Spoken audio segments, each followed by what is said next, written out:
What's going on, everybody? Welcome back to the Gas Souls Podcast. This is episode 24 now. How are we doing, Travis? How you doing? I'm doing great. It's election night. We got this big we got the draft. We had the draft last night. We got the big event tonight. I'm more excited for that than the actual election, but I'm looking forward to that. That's gonna be really fun. Yeah, or a shit show, one or the other. I think it'll be a little of both. Yeah, a little bit of both. It'll be great. But I mean, it's fitting because that's what this whole presidential race has been—a giant shit show. So I don't know, something to take everybody's mind off of that and enjoy a shit show that doesn't really affect our futures all that much. Yeah, and the good news is, well, everybody listening to this will already know the outcome, I guess, of how the race went. But it's coming up tonight. I'm recording Tuesday afternoon, so hey, how you doing? But thanks for listening. Let's go get on down to it, man. I did what we actually recorded last week, right before the Texas race resumed, since it went all the way to fucking Wednesday. Man, I don't know if you remember anything from Texas, but I was really hoping Christopher Bell was going to win. He really should have won if it was a different, the Dirty Air wasn't so damn bad. But I actually I had a good time watching that. He was really fast. I thought he was going to get one for a Levine family racing before they shut down. But fucking Kyle Busch won a race. How about that? Yeah, that was interesting. I fell asleep during most of the race, but I managed to wake up at like key points. So like, when Jimmy blew up, I woke up right as that was happening. When Kyle and Truex made their pit stops, I woke up, and then I fell back asleep, and I woke up with like 20 to go and got to see the battle.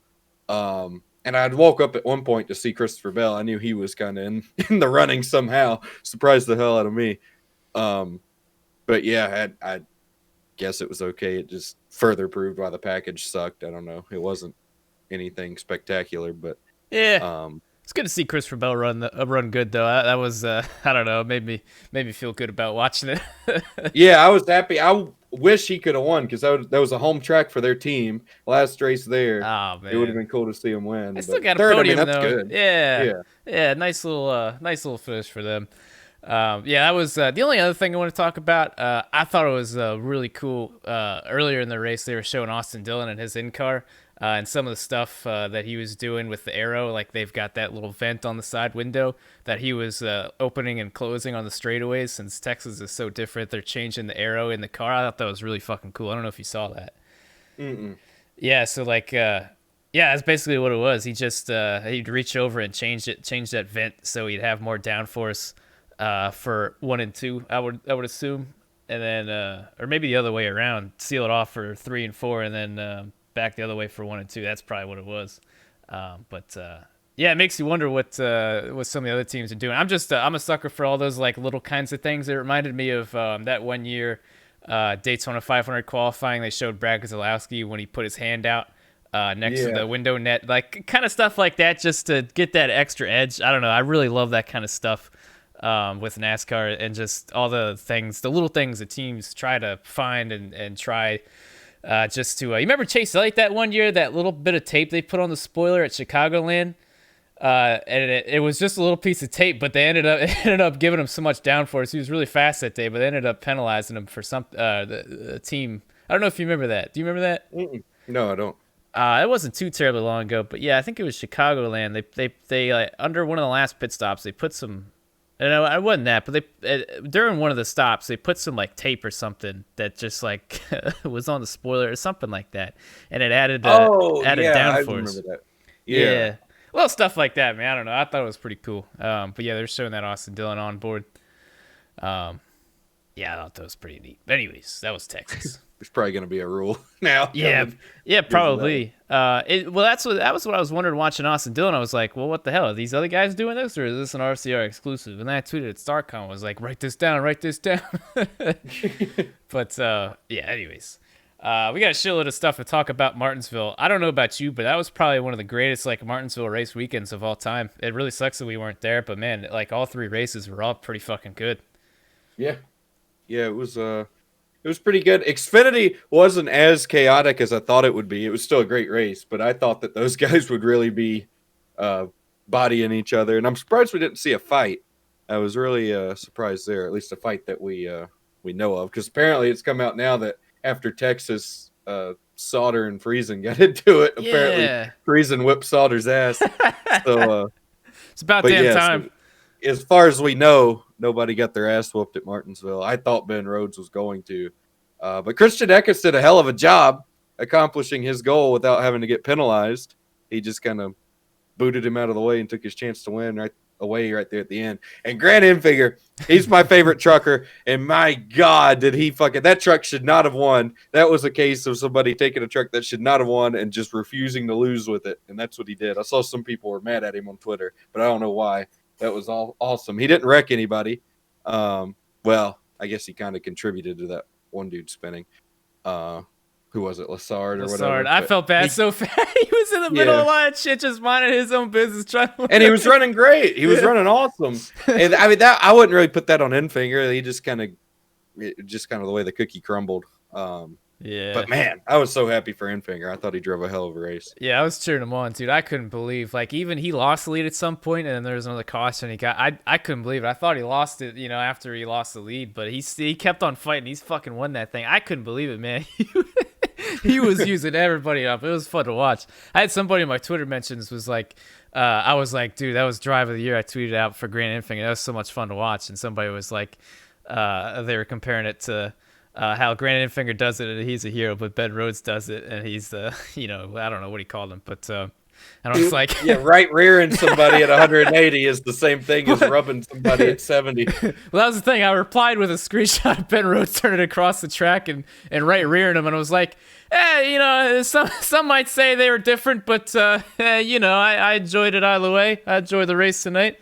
Talking about Martinsville, and he was taking the route of, well, Ben Rhodes didn't say it was intentional, so obviously it wasn't intentional. And I was like, what he responded was, he was like, well, Ben Rhodes doesn't have a track record of doing stuff like that, and he didn't say he did it anyways, so that's why he didn't do it. And I was going to reply, well, Jeff Gordon didn't have a track record of dumping anybody either, but then Phoenix 2012 happened, and here we are. But I didn't go that far. Either way, I just thought it was funny. It's like Harvick wrecking himself trying to get in, and I'm sure we'll talk about this. I saw people comparing that to Newman, but I don't think you could compare it. Newman just licked the stamp and sent it into 3 at Phoenix that year and bodied Larson up out of the way. Harvick just hung a right on corner exit and tried taking Busch out and wrecked himself. I think it's completely different. You know what I mean? So yeah, I hate NASCAR fans trying to compare every little thing. Yeah, well, that's the thing. Every situation's different, even though everybody tries to compare them. You know what I mean? Yeah. The biggest difference with the Harvick thing is he just I don't know. He fucked it. Is really what it was. I mean, if you're gonna do something like that, do it right. I guess. Like Ryan Newman, Ryan Newman takes care of business, and he did it that one year at Phoenix. But he's also got some balls, because I don't know that he lifted. Yeah, he probably didn't. He went down there as low as you could go and straight line the corner and just hoped Larson straightened him back out. And luckily he did. But I need to rewatch that sometime, man. That's still one of the greatest fucking things ever. But yeah, the biggest thing, man, with the Kevin Harvick thing is that he got what was coming to him after that Talladega race that one year. Was it 2015? I thought that was so fitting, and there was some pissed off. Like, it was funny. The pissed off people that replied to me on Twitter were more like, nah. They're blaming the playoff format, and we'll get to that in a minute. But I was like, for those of you who don't remember, Kevin Harvick. It was Talladega 2015. It was Logano and Dale Jr. on the front row. Dale Jr. had to win to get in, and it looked like he was probably going to win to get in. Anyways, I guess they were on their last green-white checkered attempt, and Kevin Harvick was broken, and he needed it just to end. And so Trevor Bayne came around the top, and he just hooked the right and wrecked the back half of the field so that he could advance. And it stung a little bit worse for a lot of extra people because, there's a lot of Dale Jr. fans involved, and they were pissed because he didn't win. I remember that whole caution controversy, but the TV graphics said it was a caution when he was out front. That was a good time. But yeah, you remember. I remember. Unfortunately, Dale Jr. didn't win, and then my voice cracked a little bit there. Dale Jr. It gets us emotional. It makes me want to cry. But yeah, Kevin Harvick got what he was coming to him. Look, here's the thing: If you're gonna pull a move like that, it is only fair for it to come back and bite you the same way once. And it just so happened to come back and bite him. It probably, when Kevin Harvick had the best season of his career, was an easy lock for the Final Four. I just thought it was fitting that it came back and bit him at that certain time. I don't know. I'm not a Kevin Harvick fan. I'm sorry. If there are any Kevin Harvick fans out there listening, cool. But I just personally, I'm not a big Kevin Harvick fan because he's done shit like that before. So I was very cool with that. I thought it was very fair.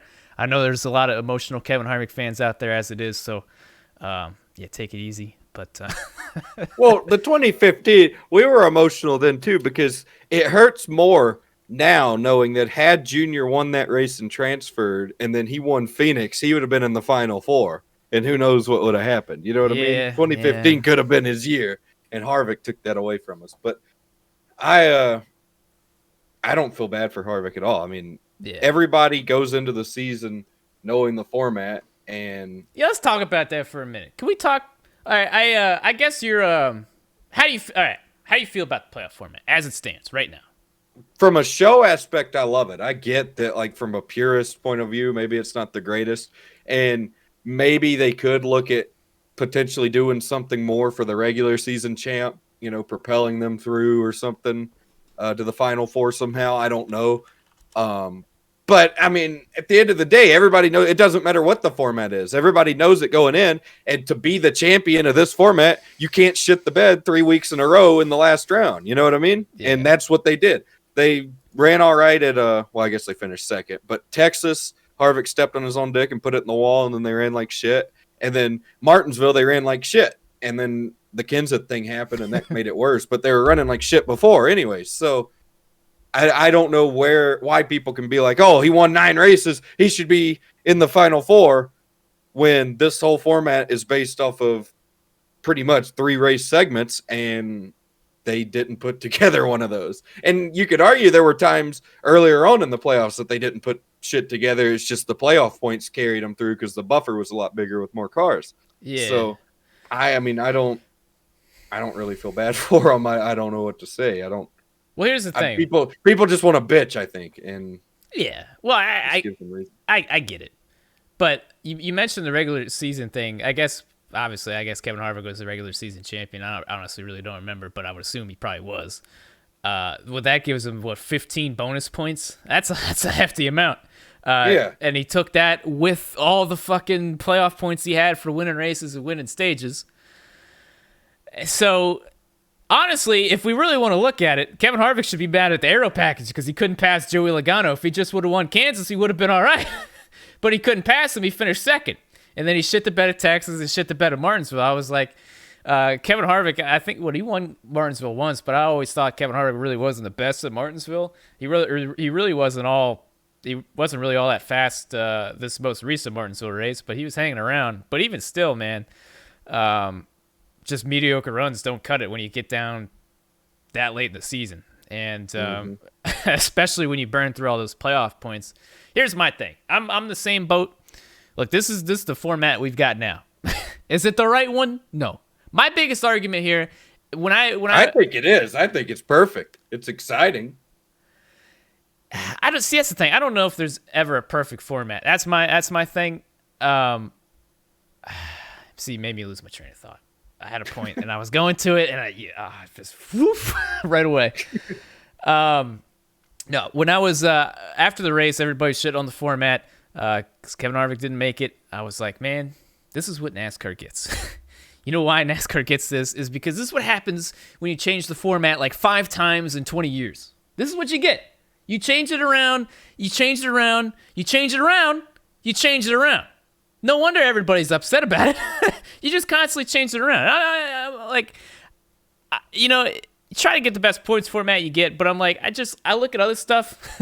Like, I don't want to bring F1 into this, but that's a big reason why I love F1 is because it's not the most exciting thing in the world, but it's like they got a consistent just set of how they do things, and that's how it is. Well, watch F1 then. Yeah, and that's why I do. Okay, that's what I'm saying. NASCAR should be exciting, and nothing else is exciting. No, but here's my point. They need to get something exciting and stick with it because they've Well, had yeah. this playoff format, but they've changed it like 2 or 3 times now. I really wish they just like, because this is where we've talked about how NASCAR like listens to fans and how they tweak stuff and change stuff. Like at some point they just got to be like, fuck the fans. Like we get a general idea of what we want to do it and just fucking stick with it. And then eventually people will just start fucking off year by year. You know what I mean? Well, what if they did that with this package though? Then there wouldn't be anybody watching. You're exactly right. That's why we need to get rid of the fucking package. Yeah. So I mean, we can't. They need to listen, and I think honestly, I think a lot of fans like this, even if they're pretending like they don't. I mean, let's say Harvick wins Kansas and he gets in, then Hamlin with the way Hamlin ran and the way Chase won Martinsville, Hamlin would have been out, I think. So people would have bitched about that. If we didn't have a chase at all, Harvick would have clinched like 2 weeks ago. Yeah. So people would have been bitching like about that because it would just be boring. Even if we just did a regular chase, I mean, it probably would have been a runaway. The chases were getting boring there towards the end. I think this is perfect for excitement. I think that this is great. That Martinsville race was good, but those last few laps, the last 50 laps or whatever that we had that green run, wouldn't have been that exciting if it wasn't for this format. Dude, so that was so much I love fun. this format. It was so much fun watching those last 50 laps because they were all separated by like 3 points. It was like what was it? Hamlin and Keselowski both +1, and then Harvick was -1. It was like, you're just like on the edge of your seat, like who's gonna pass? You know, who's gonna make a pass? Who's gonna get past?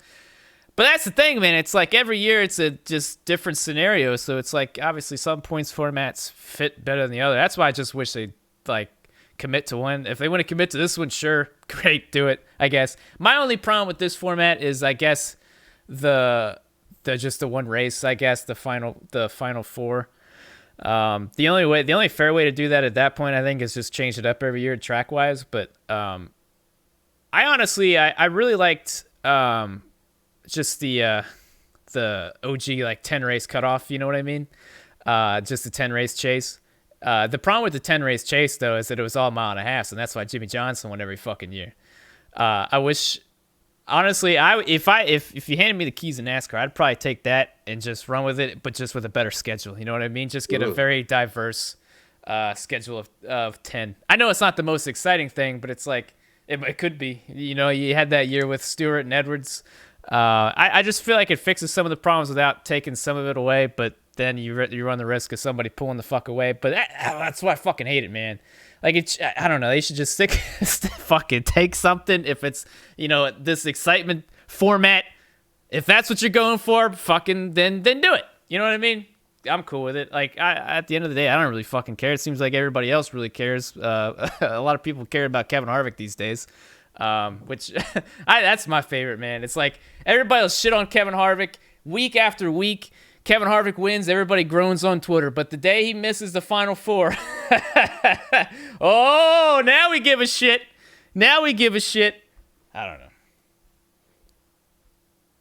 Is that all you got? Did I talk you to death? No, I mean, I like it. I like what we got. Yeah, it's fucking exciting. I think it's. I feel like it's better for us now that our driver is done and retired, and we just kind of like don't have a dog in the fight. We just watch it. Yeah. I don't know what it's like having a, you know, my favorite driver come up and through the horse shit. But that was me and Pre were talking after it, and he brought up a great point when Kevin Harvick was talking about it. It's not like back when Dale and Richard Petty won championships. That was the funniest fucking thing. Preet was even like, you got to take his point to gas holes. He was like, you can't have it both ways, Kevin.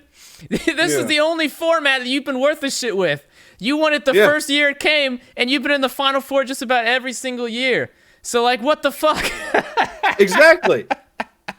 2010 was the only other year he was even worth a fuck under any other points thing. And I don't even know what happened. I remember he wrecked Kyle Busch during the race. I guess that was more of his focus than winning the championship. But yeah, I mean, I don't know. I don't feel bad for him. They didn't get the job done if he wouldn't have walled it at Texas, it wouldn't have mattered. Yeah, you know what I mean? That's the biggest thing I feel like people just miss. It's like, it's still like you still got to put all these races together. You can't just be really good in the regular season and then come in the playoffs and then just fucking suck because then you miss the final four. Like, I don't. I just feel like for whatever reason people just don't get it. Like I get it, but like I don't understand what people don't understand. You know what I mean? Like he didn't perform. Everybody else did.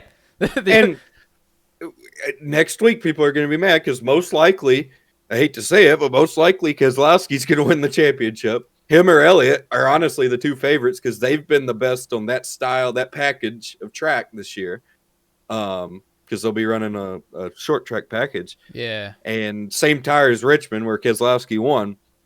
Oh, yeah. And people are going to say they don't deserve it. But Hamlin's kind of fallen off too. Hamlin's fallen off worse than Harvick. It's just this last round went a little better for Hamlin. And I feel like Keselowski and Elliott have been two of the most consistent drivers all year. They may not be out here winning 9 races or whatever, but they're consistently up there. They're not really having terrible runs. You know what I mean? Mm-hmm. Chase, I think, has been boosted a little bit by the road courses, but that's okay. I mean, hell, next year there's going to be 6 of them. So having a road course guy win a championship may not be a bad thing. So I don't know. I think it's a good Final Four. I think everybody there is deserving, and whoever wins is deserving of being the champion because they played the format right. So yeah, I'm prepared for the shit show next week. Everybody's going to be complaining no matter what. I think this is probably one of the better Final Fours we've had in a while, just because like I feel like all 4 of them can be really competitive at Phoenix. Like all 4 of them. I think. Which one of them? All 4 of them. Okay, let's make it sure. But you know, it's like every year you roll in, it's like you got like 2 guys probably, and there's a 3rd guy like maybe, and the 4th guy's like Like all 4 of them probably could all go out there and win Phoenix. That's what I'm getting at. I just think I think it'll be a good time. I hope it's a strong like none of them have issues. They just all go out there and duke it out because I think they can and make it a good show. But so my grid got fucked, by the way, this week. I've got 2 people right in the Final Four, and I could still pick the champion correctly, but other than that, oh man, yeah, so how many did you get right? I got 2 out of the 4. Me too. I got Keselowski and Hamlin. Oh, okay. Yeah, see, I had Logano and Hamlin. Okay, so we just picked different. Then who was the other 2? Obviously, I guess you probably had Harvick. I had Harvick and Kyle Busch. I thought Kyle Busch would come alive. And if he hadn't have been eliminated, I'd have had 3 of them right. But what are you gonna do? Well, see, that's what I was thinking. I was like, man, Kyle Busch has got to come alive at some point, right? I mean, I guess he sort of. I mean, he won a race, but like, I was the same boat. I had him getting eliminated, not making the Final Four, but making it to the round of 8. I thought he'd come alive a little bit, but yeah, of course, I guess everybody probably had Harvick in their final. I didn't have him as champion though. I had Denny Hamlin, so my champion pick is still there. But okay, good. We both picked Hamlin. Yeah, there we go. All right. Well, man, Truex almost did it too. He was up there late, but he just didn't have as much as Chase Elliott. Man, he was he was quick. I had Truex in my Final Four, but I'm excited, man. It's the first. Fuck, man. It's still so weird that they're not going to Homestead this week.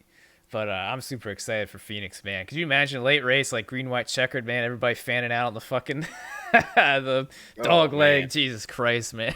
This is gonna be a fucking best. I'm all here for it. But yeah, let us. Those of y'all listen, man. Let us know what you guys think of the playoff format. It was a big topic. I think the biggest thing is that just nobody ever can like get it right. There's not a perfect format because just how the races go every year, you know, some fit better than others, but yeah, let us know what you think. Let us know if you like it or not. Let us know if you like it because you don't have a driver in it, or if you don't like it because your driver got eliminated. But yeah, either way, it's a spectacle. I thought Martinsville it was perfect having that as the penultimate race. I think it fit perfect. I'm still disappointed we weren't there, but if this is what we're doing with the playoff format from here on out, I'm cool with it because I'm going to Martinsville every fucking year, man. It's gonna be awesome. Triple header, dude. I wanted to see Xfinity, but I guess we'll get to see it next year, hopefully. Man, it was a good time. Alrighty, well, what the hell else we got to talk about? Oh, hey, is it mailbag time? Or Yeah, it's what is this time? mailbag time. Oh, A hell light yeah. mailbag this week. askmoonhead@gmail.com. I'm sure they'll pour in this week, given it's we'll be going into the last. Well, I guess this is really the last pre-race gas holes of the year, isn't it? Because next week Oh it'll man, have yeah. already happened. Man, I'll be damned. All right. Jared Bailey writes, "Hey Travis and Cozy. Glad to hear Travis is trying to get Cozy into true country like Tyler and Waylon. That's some good shit. On a slightly different note, what are some of your guys' favorite rock artists, if you listen to rock at all? Cozy, I'll let you go first.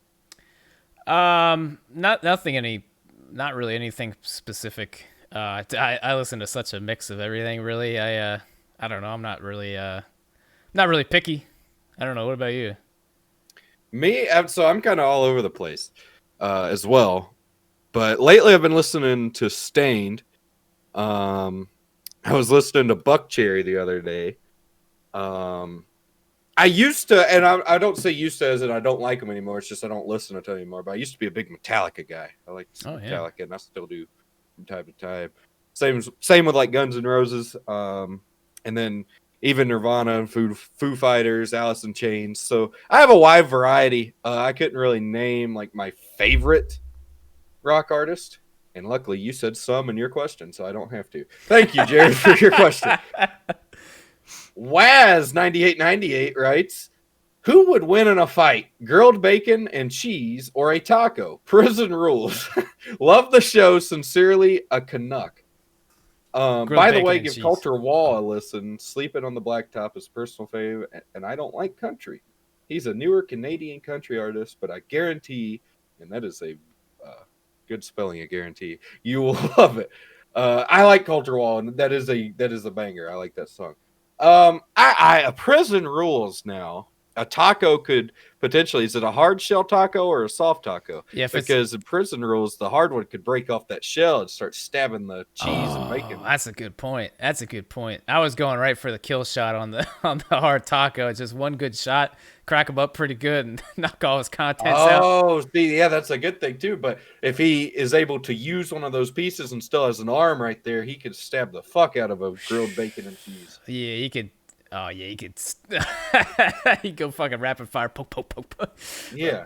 But that grilled bread on the grilled bacon and cheese could be hard to stab with the taco shell. The taco shell Yeah. might break. So I think I would give it to grilled bacon and cheese on a decision. Yeah, it depends on the quality of the shell. Fish Productions writes, what is the worst hotel experience you guys have ever had? Cozy, you can go first. Um, I don't think I've ever really had a bad hotel experience. To be honest with you. Um, I mean, yeah, I don't think I really have the. I'm trying to think. It popped in my mind the fucking State Line Inn, uh, over here. It's got a wide variety of folks there that stay there and stuff. That's a boy, that's a hell of a place. But me actually staying in one, I don't think I've ever really had a bad experience. I haven't really stayed in a lot of hotels, but like the one only really stay in from like year to year is the one in fucking Roanoke when I go to Martinsville, and that one's. The funny thing about that one, Brody has a good picture. I have to send it to you sometime. We stayed there that one year. Um, the bottom floor, they don't have an elevator. It's just like a two, 3 floor thing. They just have stairs.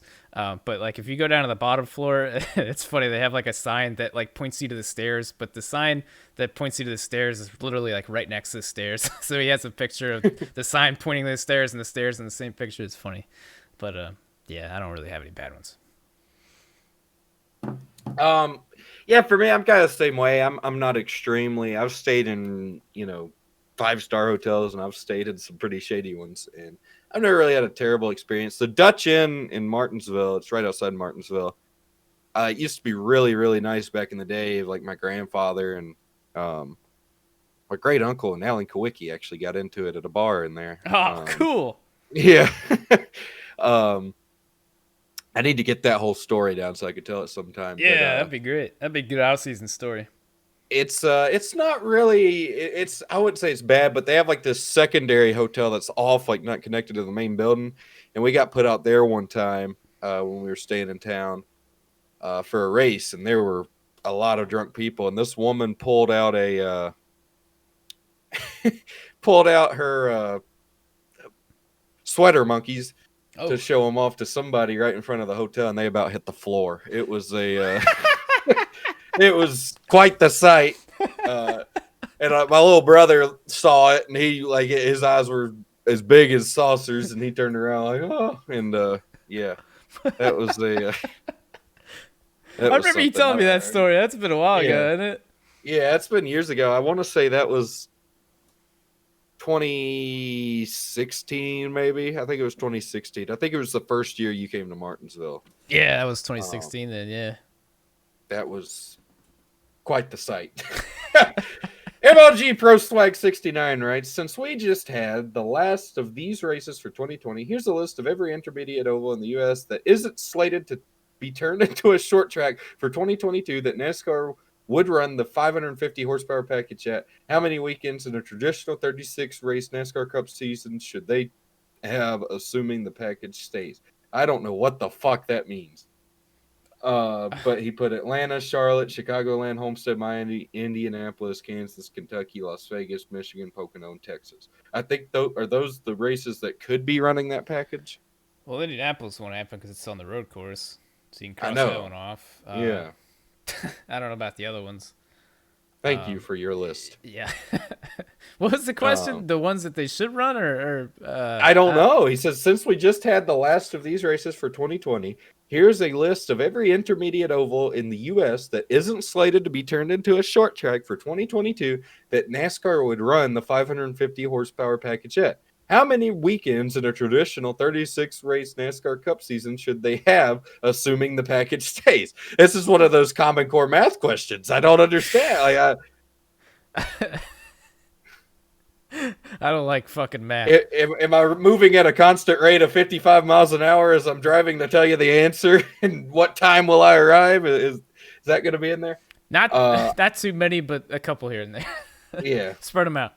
Yeah. Jacob Davis writes, hi, guys. I was wondering what the funniest things you guys have seen or been a part of on iRacing. Congratulations to Cozy on the Talladega win. And Travis, your commentary is awesome. Hope you're both doing well. Thank you, Jacob. We've been a part of some funny shit on iRacing. Oh man, we could sit here and talk about this for hours, man. Yeah. First one that comes to mind, we raced with an old guy named Randy Hefner in a street stock league back in the day when we first met. And he got his local pawn shop to sponsor him, and he tried painting his own car. And he got out there, and his logos were upside down. The same guy, I had a front row seat for this. There was a guy in the league named Petey. I believe it was the same race, as a matter of fact. If it was Thompson, I believe it was Thompson. No, it was It was USA, I think. I'm pretty sure that the logos were upside down. I know for a fact he wrecked him at Thompson. Oh, I thought he wrecked him at USA. No, because Thompson was one of those races we were doing the 3 tire change, where we would change 3 tires and it was faster. I shouldn't even try, man. I got such a bad memory, dude. I don't understand. Yeah, it was Thompson. I want to say you weren't there, or you had just squeaked in because your internet was out because of a storm. But either way, it was late in the season. The week before, we had some tempers, and Petey had said something to Randy, and Randy just keyed up and said, Petey, you're going for one hell of a ride. And he stuffed him, Kenseth to Logano style, down there in turn 1 at Thompson, and it was one of the greatest things I had ever seen. I'm trying to think. That's the thing. There's so many. We've been a part of so many different leagues and so many different eras of just like people and stuff and Shit cars shows. and yeah. The first thing that popped into my mind was fucking. It's kind of an obscure one of the timeline, but fucking. I don't think you were there for it, but it was Andrew Fearnar's at I just butchered his last name so bad. I still don't know how to say it. But anyways, I was watching though. yeah, I remember this. Yeah, it was at New Hampshire, and for whatever reason, he was really fast. He was battling for the lead, and I was like, I was bad, and I was like mid pack. I don't know what I was doing, but I was just kind of hanging out, and I think I was junked actually. I was slow at the end. That's what it was. And he, for whatever reason, there was contact going down the back, and he got like sent, like he was going to straight line turn 3 with the entire field behind him. And I'm just sitting there minding my own business because I was missing my front clip and everything. I don't know. I don't remember how I wrecked, but I wrecked pretty bad. That was late race. So I was hoping everybody would just die so I could squeak in a top 10 or something. And sure as shit, that fucking happened. So the 2 leaders, he was one of the leaders. He gets off and he gets sent down the backstretch, like in the grass, about to straight line turn 3, and he comes there with the bike. Look out, look out, look out, get out of the way, get out of the way, get out of the way. And he just fucking, he fucking launches, and everybody just piles the fuck in into turn 3. Oh man, I hope somehow, I hope I have that replay somewhere on one of my drives. I think I do. I have to find that sometime. Man, it's one of my favorites. That's something it's actually a video idea I've had for a long time. I have a lot of different drives with a lot of different iRacing replays, and I want to make a video series where I go back and watch some old like clips and stuff. I might get around to that one day, and that might be on there. So, yeah, I was sitting here trying to think of some. I could think of that Martinsville race. I believe it was earlier in this year, an official race on iRacing. You were spotting for me. Oh man! And late race restart. And somebody just drove it down in there and ass packed me and moved me up the track. And I saw red going down the back straightaway and right reared him. And usually when you're right rear, I've right reared several people in my day. And usually when you right rear them, there's a little bit of resistance. Cozy, you've right reared somebody, I'm sure, at some point. Yeah, I did it at Barstool. Yeah, usually there's a little bit of resistance. You know what I mean? So you have to, if you're going in there with a purpose and you want to right rear them hard, you take a big swipe at them. And for whatever reason, I don't know if this guy just didn't have his hands on the wheel at the time or what, but I took a huge swipe at him and hooked him and just immediately turned him. So I went down almost to the inside wall, and I was still wide open. And I hit pit entrance, jumped the curb, and took like 2 more people out going into turn 3. But I got the job done. And I had to bullshit the guy and apologize and told him I couldn't see or something. I was just trying to get down to the inside. And that I was really, really sorry. And I think I sent him 5 iRacing credits or something to really solidify the deal. Cute. So I wouldn't get protested. It was one of those ones. I've watched Travis race a lot of times. I can tell you, man. I knew exactly what he was going to do, how he was going to do it. I didn't think he'd do it that bad. But he started playing it off afterwards. I was like, yeah, okay. Okay. Well, I played it off for like 2 days, even to my friends. I know. Because I wanted them to be able, if I had to be on the phone or fighting a protest or something, I could let them go in there with a clear conscience that I did not mean to do it. Fucking take a lie detector test. That was part of I didn't want, because I don't know how good of liars everybody are. But yeah, and I mean, hell, I did it in Barstool with Alex Hallinar. Remember, I wrecked him. Cozy, I went back and watched Cozy's stream, and I did it, and I kind of took myself out doing it. But you're like, I knew Travis was going to do that right when because he was throwing me down the back straightaway. Remember? Yeah. And he had been running into me and you for weeks for whatever reason. He didn't like us, and I just had enough. And guess what? He didn't come back after that. That's how it goes. I'm trying to think. Who's somebody you've wrecked on? I know you hooked that guy in Barstool. I'm trying to think. I can't really think of a time you fucking stuffed somebody. Yeah, I usually don't let it get to that point because, I don't know. I just try to be the nice guy. I try not to make enemies. Yeah, I'm trying to think. That dude I wrecked in Barstool, that was, I kind of feel bad about it now because I don't think he knew what he's doing. But, yeah, that was the first time. Yeah, he was like a tire guy for Kyle Busch, I think. Yeah, well, he was a wrecked guy for Kyle Busch after that. Yeah. I don't really remember. That was the first time in a long time I had to wreck somebody. I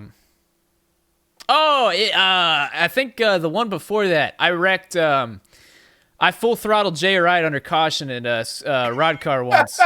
He just texted me a second ago. That's funny you should say that. Because rod car, man, it was almost every week somebody was getting intentionally wrecked, either under green or under caution. And Lee Heron, who's a good friend of mine. Now, we actually met. He put me in the wall early in a rod car race. And I got back to him, and I hung a right in the middle of the corner, ended his day. he came next caution. He came up and wrecked me at pit entrance, and we had a full Bowman Gray style demolition derby where like we were backing up and hitting each other head on, and neither of our motors would blow. And he came back out there under green and tried to wreck me, and I wrecked him again. And I mean, we cussed each other like, I mean, we talked to each other like dogs there under green for everybody to hear. And then about 20 to go, he messaged me and he's like, you seem like a cool guy. No hard feelings. I was like, yeah, you seem like a cool guy. I like racing with you. And we've been friends ever since. I'm trying to think. Chaburco is another one. We were, even when we were friends, it seemed like at late race, one of us would wreck the other and get into it. It's funny how many in rod car like Bowman Gray style brawls we've had. Yeah, me and Corey. I've been friends with Corey for almost 3 years now, and he didn't wreck me.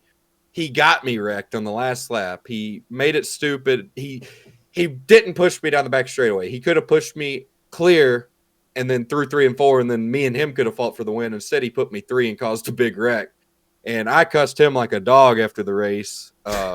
Over voice chat and in text message, and he had been drinking, and the next morning he's like, I don't remember last night, but I'm sorry for whatever I did to make you that mad. So yeah, rod car brought out the worst in us. Yeah, that was the thing. Rod car, that was just but that was like part of it though. It's like that's how it was ran. It was gentlemen, have at it, do what you got to do.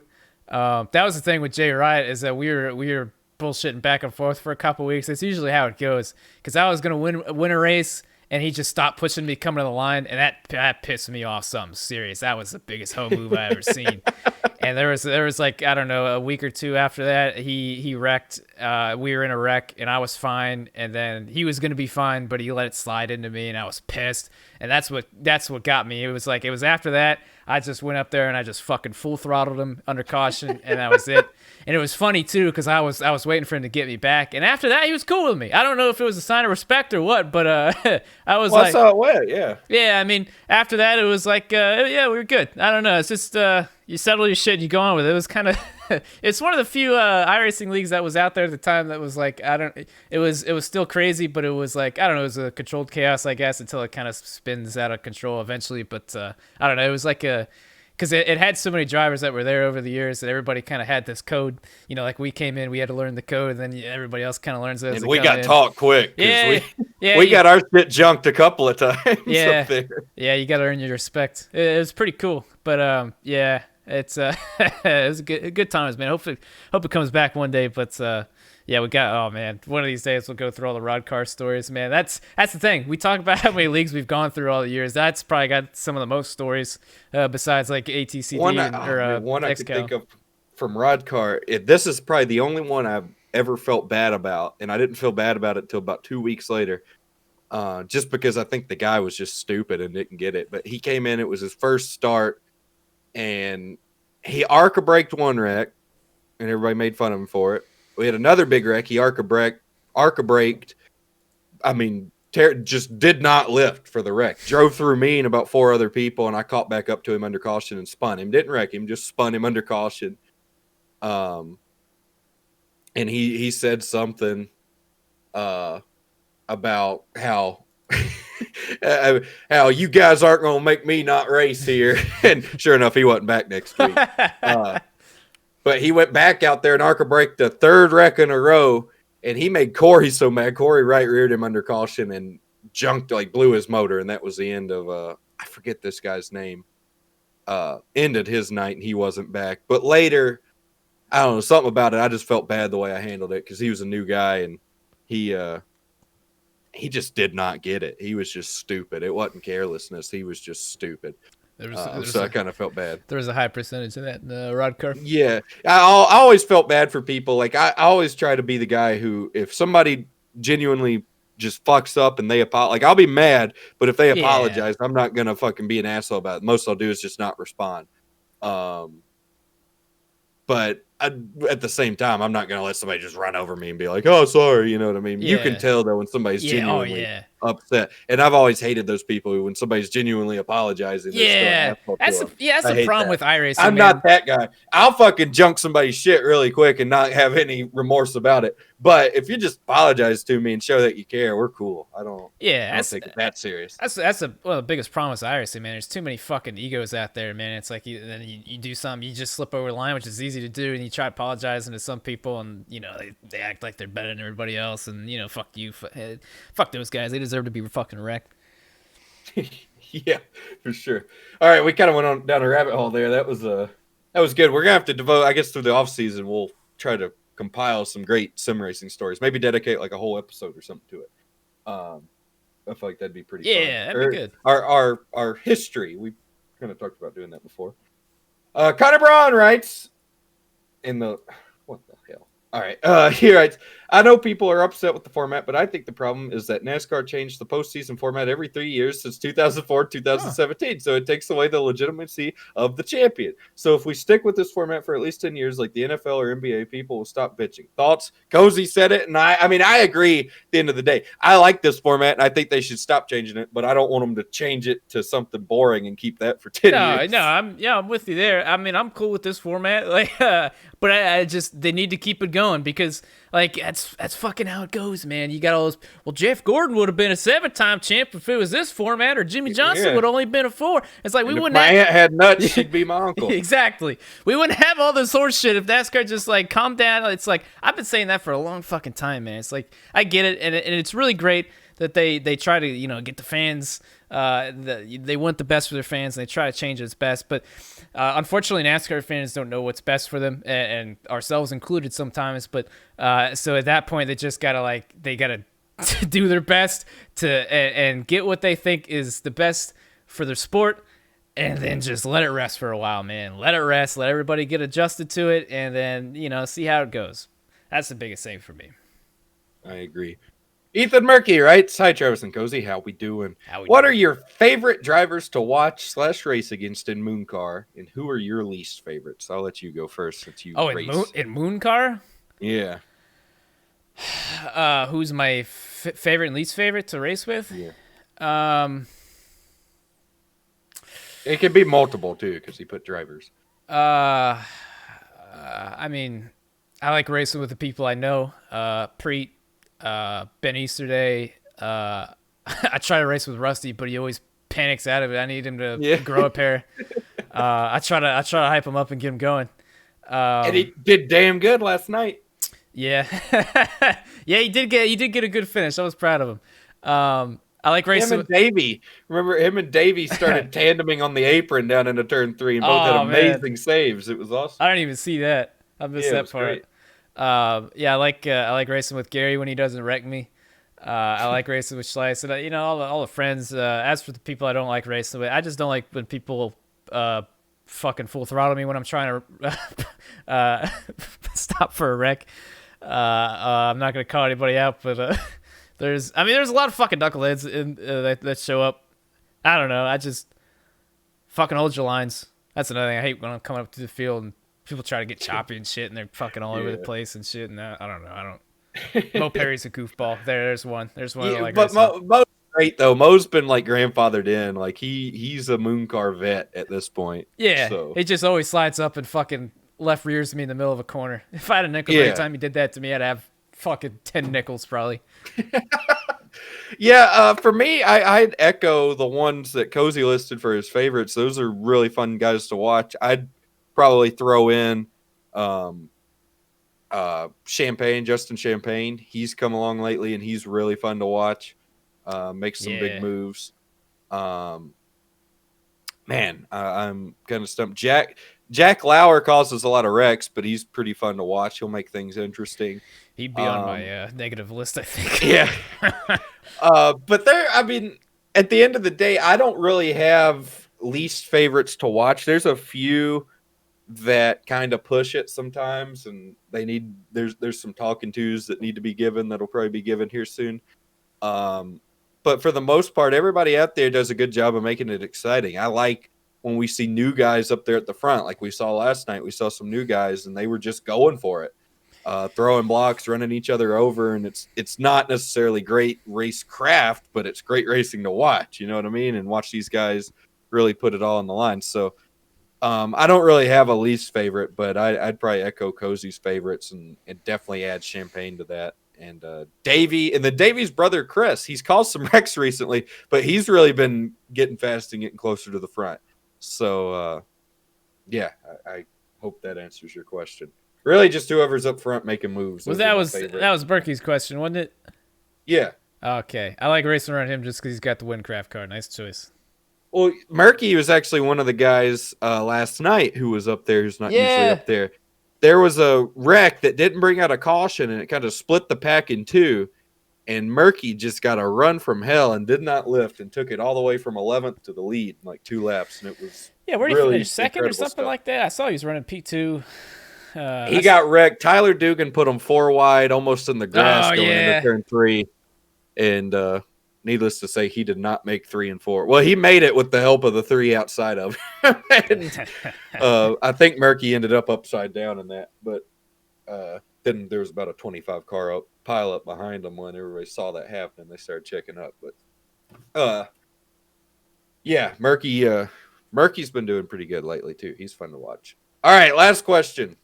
Hunter Devine, and I think it's a hypothetical, so buckle in. Oh. With the continuous controversy surrounding the playoff format, it's obvious the vast majority of fans won't change. I'd argue that. What are both of your ideal championship formats? Personally, I would like to see the original chase format. We answered this earlier, didn't we? Didn't you say you bring it back? The keys. I mean, we pretty much did it for the most part. Oh, but he does list his, so I'll fast forward. Okay. I would like to see the original chase format return with a field of 10 drivers, with the winners of the Triple Crown races, Daytona 500, Coke 600, and Southern 500 being locked into the chase. Not only would this continue the win in your in theory, but keep NASCAR executives satisfied, but it would also increase the hype and importance of the 3 biggest races of the year.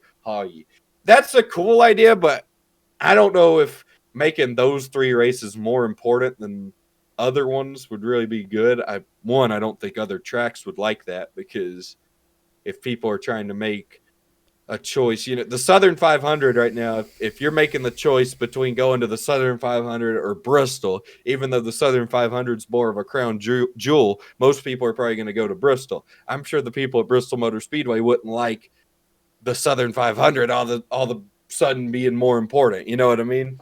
Yeah, that's kind of people choosing that race. So it would probably cause conflict with a lot of these tracks, and I don't like it, because that's kind of my deal with the Coke 600 having the extra stage. I like it having the extra stage, but it also makes that race worth more points. So it's a little interesting. But it's a cool idea. I think the ideal format, as I said earlier, is what we've got now. I like it. Yeah, I was gonna say the consistency is always try to get as much in there as you can. I think it's kind of a stretch though, because I don't think that should be what makes the races important. You know what I mean? I think they should just be important because they're important. It's the Coke 600, it's the Daytona 500. They are what they are. Yeah, everybody wants to win them. So, yeah, I mean that's the thing. Everybody's got an idea, and I still stand by. I don't think there's a perfect format, but just because it's racing, maybe you can find a perfect format for your stick and ball sports. But I mean, it fucking it's just the way NASCAR is. I don't know if there's a perfect solution, but I'm sure we can get close. If we're not already there. All right. Well, that's the mailbag. askmoonhead@gmail.com. I guess to the news story. It's a very brief news story, about 5 sentences. But Trump was in town about 5 minutes from my house. Flew Air Force One in. Got to see that. Yeah. Could hear him ranting about the radical left and China from my house. Was a pretty cool thing. I considered going, but opted out because it was going to be a big pain in the ass to go. Not because I'm not really supporting anybody in the election, but I think it'd just be cool to see the president in my hometown. Yeah. And it was really cool to see the plane fly in. But to keep with the news theme, Rome man arrested after being drunk at Trump rally. And they don't offer many details. They do not offer many details, but it's just hilarious that, I'm not going to say his full name, but his middle name is Eugene. And he is 50 of Rome, was arrested this week after he was after reports said he was found drunk in public while attending the Donald Trump rally at the regional airport. And Eugene was charged with public drunk. So I don't know what he did to get noticed, but he got fucked up and wanted to go see Donald Trump. And unfortunately, I don't think he got to see Mr. Trump at all, or very long if he did, because they hauled him down there to Floyd's Finest. But I thought that was really funny. Of all places to get arrested for being drunk, a Trump rally. That's the most Rome, Georgia thing I think I've ever heard in my life. Yeah, drunk at a Trump rally. I mean, that's the way to do it, though. You fucked up one way or the other. I mean, I feel like sure it'd be a good time. Yeah. Anyways, that's funny. Hey, we don't usually talk about this, but the Coke series, the iRacing Coke series, which is the premier series, if you guys don't keep up with it. The finale was last night, and boy, it didn't really disappoint. I'll tell you that from an entertainment perspective. That's like the first Coke race I think I've ever watched and actually been entertained. It had everything. Yeah, that's the thing with iRacing, man, is that a lot of people praise it, but at the end of the day, it's still kind of shitty. You know what I mean? Yeah, from an entertainment standpoint, like you don't get what you get in real life. With that being said, like in terms of just racing quality, and I know we don't get a lot of that at the mile and a half anyways, but it's like it's a sim, so it's not going to be perfect, but it's quite a lot different. So it's like normally, like track wise, normally they raced at Homestead for some reason. They didn't do Phoenix, and I don't know why they didn't do Phoenix, but it's like stuff like that. Like with iRacing, they had an issue with Phoenix. I don't remember why they didn't do Phoenix. Because it's not laid out the same way. The start finish line is on the front. Oh, that's what it was. Well, there you go. Yeah, so I'm surprised iRacing didn't shut down for a couple of months to fucking get that figured out for the series. But it was actually it was pretty interesting. The only reason why it was interesting is because there was a caution, and it just went caution to the end. The thing with the Coke series is that it's it's basically what it is in real life with the mile and a halves, except there's not really any arrow push, so it's just like a bunch of fucking cars in a monster pile, and that's really it for a handful of laps. And it starts to string out eventually as faster cars start to progress. But that's really what it came down to, is just caution after caution after caution. Did you watch the whole race or just the end, I guess?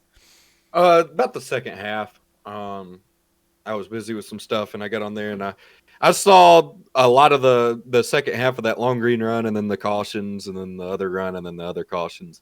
And man, I couldn't believe it. I guess it was Luza got hooked by Zelensky. Yeah. Yeah, those two were both battling for a championship, and they just kind of ran together. It was a racing deal. I know Luza is very, very salty on the social media. Yeah, I saw that. He's not pulling like a Logan Clampett, which is good. Clampett, when Blake Reynolds wrecked him in the All-Star race to try to win, he started adding like Austin Dillon, thinking that Austin Dillon would care that Blake ran him over in the All-Star race. So he's not making a complete ass out of himself like Clampett does, but he is upset, and rightfully so. He lost. Yeah. He went from making like $100,000 to $5,000 or something. Yeah. So I mean, you got to feel for the guy. I feel like that's I'm not up to my pro series history, but usually doesn't come down to somebody getting dumped like that. So at least compared to last year, which was funny because it was Novak and Keegan, and they had a really clean battle. I don't think they even made contact, and then Novak went on to win. And then this year somebody got dumped for it. So we'll see what happens next year. But Ottinger saved tires. I love Nick Ottinger.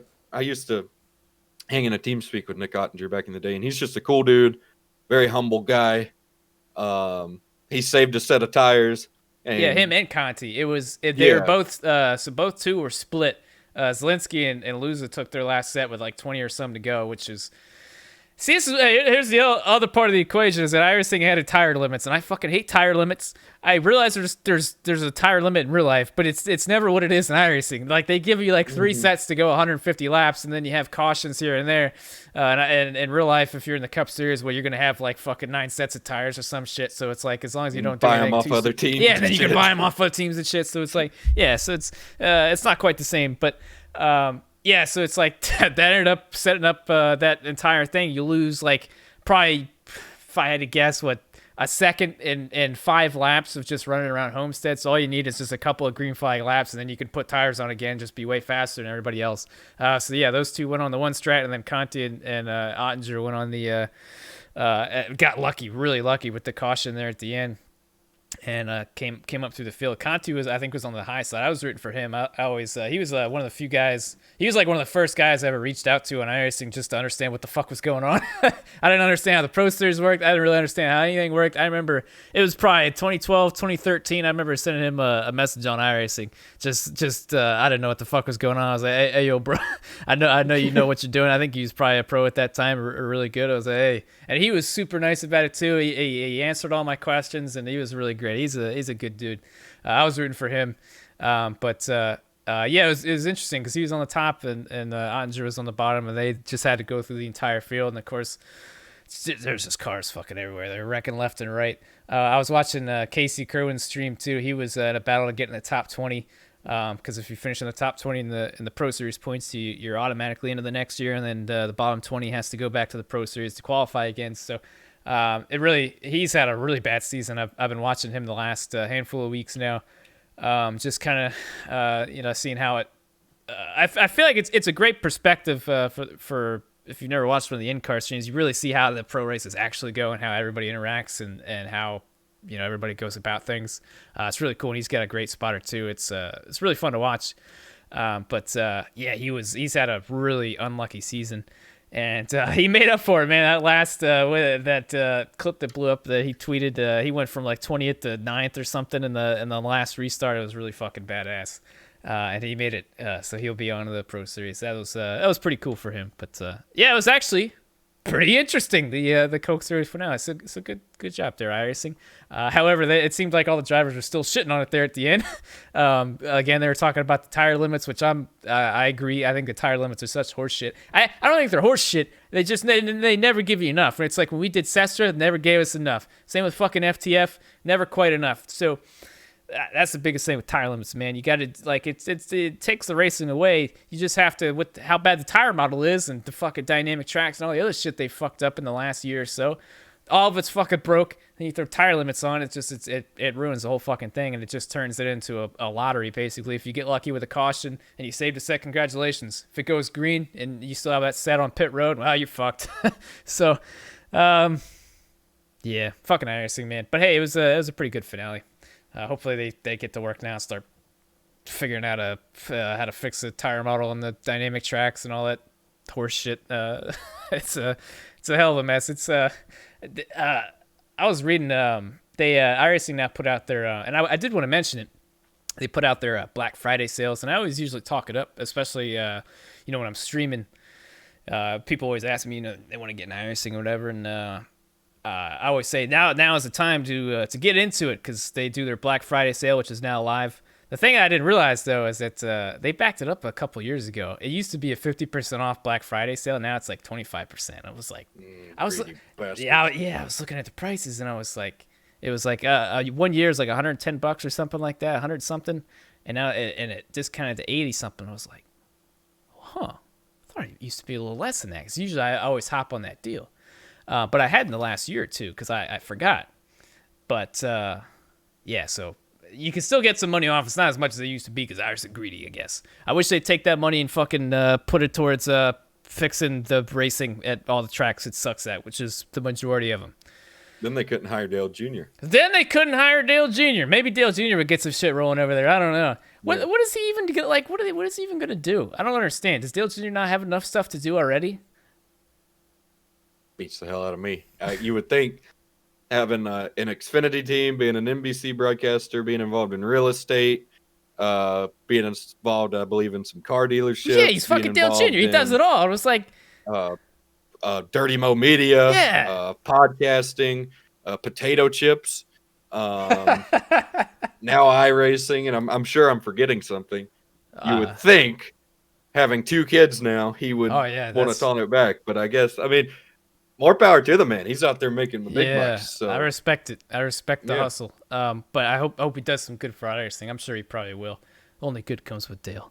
But yeah, does he have like a role? Like, or Yeah, a they business said type. it's something. I think he's on the board or something. I don't know, but he's gonna be a bigwig. All right, well, let's. When he walks in, people sit up straight. I Yeah. believe. So. Yeah, all right. Well, there you have it. There's our little iRacing fucking bit of the week. I did want to. I ain't gonna take much of your time, but we did have some formulars. The 5 Formula fans listen to the podcast. How we doing? Yeah. So we had F1 at Imola for the folks across the pond. They call it Imola. We over here call it Imola, I guess. I don't know. Fucking call it what you want. Anyways, I learned a bit about it. I didn't know really anything about the track. Again, I'm still a new F1 fan. I'm learning some of the older tracks and just some of the history. It's quite interesting. And honestly, this track has a dark history. Was it 1994? I think. I didn't realize this, but it was a big talking point since it was back on the schedule. I don't know when. I think it was the first race there since 2006, maybe. I'm not sure. I want to say that was it, but I might have my years wrong. Anyways, 1994 Mola. Yeah, so that was the track that Art and Senna was killed at, but I didn't realize that it was way worse of a weekend than that.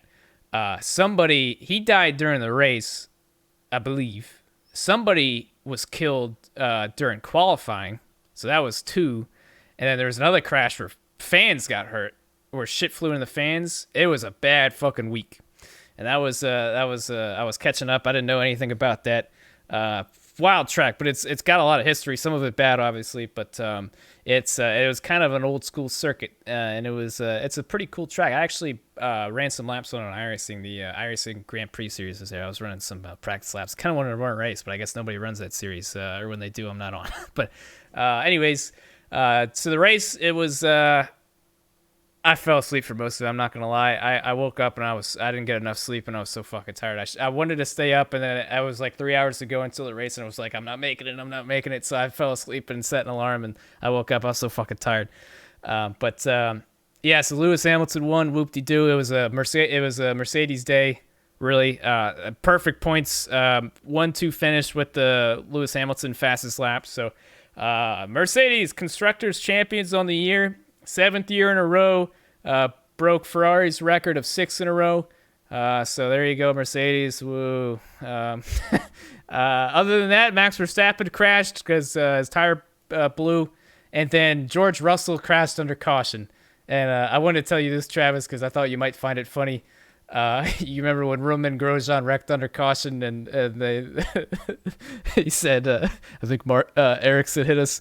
Yeah. Marcus Ericsson quoted the crash of George Russell wrecking under caution and replied with the gift, "Oops, I did it again." It was pretty funny. It blew up on a race day, but yeah. So is he wrecked under caution twice now? No, it was George Russell this time. Oh, okay. Roman Grosjean did it the first time, and then that was Baku a couple years ago. So this, yeah, it was really weird. That's the one thing with F1 is that, tire heat is very important and all that stuff. So they're always fucking jerking around under caution and shit, trying to get the tires and trying to get heat in the tires and heating the brakes and stuff. And he just stepped on it and hooked the left head onto the wall. It was pretty funny, but then it wasn't because Williams has not scored a point all year. And guess where he was sitting? P10. He would have scored 1 point if he could have just finished there, and he wrecked under caution, and he was very heartbroken, and everybody felt for him, myself included. But at the end of the day, it was still kind of funny. Nicholas Latifi, though, his teammate, who always gets shit on because George Russell is just better. Either way, he finished 11th. He almost got the fucking point, but I think Kimi was in there, and I don't know if he'd finished 10th, but yeah. Either way, it wasn't the most exciting GP ever, but there was some stuff. So that's how that went. Yeah, I didn't know there was an IndyCar test. I don't know if you heard about this, but they tested it at Barber, and of course Jimmy Johnson was a part of that test. I don't want to roast him because he's getting acquainted with IndyCar, and I think he's on honestly a pretty solid pace with how he started. But either way, Jimmy Johnson was still slower than Marco Andretti even after running 100 laps. So take it with a grain of salt. But I'm still super excited to see what Jimmy Johnson can do in IndyCars. It's such a I would imagine it's such a massive difference just going from stock cars with the braking points that are just so much different. You got to back it up so much to these really fast, really just you got to manhandle the Indy cars because they don't have the power steering and they go to a lot of bumpy road courses and stuff. So it's yeah, Jimmy Johnson's always been one of those really fit athlete race car drivers. He's gonna have to get on it for sure to really keep up with some of those guys. But yeah, anyways, that's really about that. I think I saw Justin Allgaier re-signed with Junior Motorsports again with Brandt, so he'll be back with the 7. We didn't. There's somebody else. I don't remember what it was, but that's really about all I got. I think. What about you? How you doing? That's it. I'm great. All right. Well, I think that's it. This is a fun podcast. I had a good time. Yeah. Episode 24, ladies and gentlemen. The NASCAR finale coming up this Sunday. I don't know what time it is, but I guess it's Sunday. We got to make our picks, man. I mean, I guess I should. We would both pick Hamlin if we were going off of our brackets. But do you still believe Hamlin can do it? Would he still be your pick? I'm honestly, I'm hoping. I think Hamlin deserves it. I think he's a championship. This is solid 4 either driver. way. All 4 of them, I think. Maybe Logano. Nobody really likes Logano, but like Chase Elliott, Denny Hamlin, Brad Keselowski. I'd like to see Keselowski win again. I think it'd be pretty cool to see him win another one after it's been so long since he won that first one. It's just been. I think it'd be cool for him to see him get a second one. But yeah, if I had to go for somebody like I really like to get it, it would have to be. I don't know. I'd like Keselowski to get it. I think it'd be cool to see Chase get it. He's a Georgia guy like Chase. Not crazy about Logano, but if he gets it, good for him. But I think the best story would be Hamlin getting it finally. Yeah, I agree with you. Oh man, I think Chase Elliott's gonna be really tough to beat. Because Keselowski's going to be tough to beat. That's what I said earlier, man. All 4 of them, man. I could see all 4 of them winning. Joey Logano could do it, too. All 4 of them could win that race, so it's so hard to pick. But, oh, man. I'm going to take, my original prediction was Denny Hamlin, but I guess I'll stick with Denny Hamlin. But back of my mind, I really don't. I got a feeling it's not quite going to go his way, and he'll come up second. I think second to like Chase Elliott or Keselowski. I'm not sure. I think the Penske cars are going to be pretty good. I would give the edge probably to Keselowski, just seeing what he did at Richmond, and he's always good at the short tracks. But I think it's going to be a really competitive Final Four, and obviously you're going to have to win the race to win the championship. So. I'll keep with Denny Hamlin as my pick, but it's gonna be tough, man. I don't. let us know what your guys' championship predictions are. I think this is one of the toughest ones to choose. Honestly, they're just all so strong. They're all really good at Phoenix. It's gonna be a brawl, man. I hope it's a good time. But that's gonna do us for the podcast, man. This is the last pre-race gas holes for the season, and then we're on to the off season, man. We got all kinds of stuff hopefully we can work on. To be fair, it is kind of a short off season. It's only like a month or 2 really, and then we get right back to NASCAR again, so it shouldn't be too terribly long, but it's been a good ride all this way, and hopefully we'll carry it on to the postseason. So Travis, anything left? No, I'm excited. I think this will be one of the best championship races we've seen. Let's hope. Now, just you said that. Now it's gonna be awful. We'll see. All right, thanks everybody for listening. We appreciate it so much. We'll catch y'all next Wednesday for the postseason Gas Holes podcast. Until then, appreciate y'all, man. We'll catch y'all next time.